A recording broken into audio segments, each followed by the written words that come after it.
స్థితికారుడికి కలిగినటువంటి తమోగుణమునందు ఉద్భవించిన వాళ్ళు కనుక వాళ్ళు కూడా తామసికమైనటువంటి బుద్ధితోనే ఉన్నారు.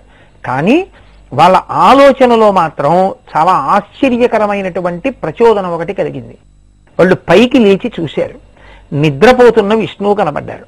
ఈయన చెవి మలంలోంచి మనం పుట్టాం. శేషశయనం. ఎక్కడ చూసినా అనంతమైనటువంటి జలరాశి. ఇంత జలరాశి కనపడుతోంది, ఈయన కనపడుతున్నాడు, శేషపర్యంకం కనపడుతోంది. ఈయన ఉన్నాడు, శేషపర్యంకం ఉంది, ఇంత జలరాశి ఉంది అంటే ఈ జలరాశిని కూడా నిలబెట్టినటువంటి తల్లి ఒకరుండి ఉండాలి. వాళ్ళ నోటి వెంట అనుకోకుండా కారణస్వరూప ధ్యానం జరిగింది. ఇది చాలా ఆశ్చర్యంగా ఉంది. వాళ్ళకి తెలిసి చెయ్యాలా? అక్కర్లేదు.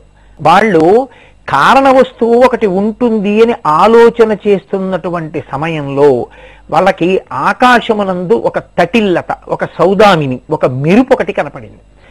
నామరూపాత్మకమైనటువంటిది కనపడింది. ఎందులో? మెరుపులో. మెరుపు వలన కనపడింది. కానీ ఇప్పుడు అలా చూడ్డానికి నామరూపాత్మకమైన జగత్తు లేదు, మెరుపు ఒకటే కనపడింది.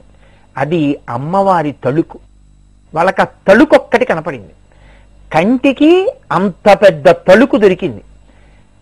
వాళ్ళ చెవికి ఒక మాట వినపడింది. మీరు ఏది ఊహ చేశారో, మీరు ఏ కారణ వస్తువు ఉంది అని అనుకుంటున్నారో అటువంటి కారణ వస్తువు ఒకటి ఉంది. మీరు అటువంటి కారణ వస్తువుని తెలుసుకోవాలి అనుకుంటే కేవలము ఊహ దగ్గర విడిచిపెడితే అది దొరికేది కాదు. అది మాకు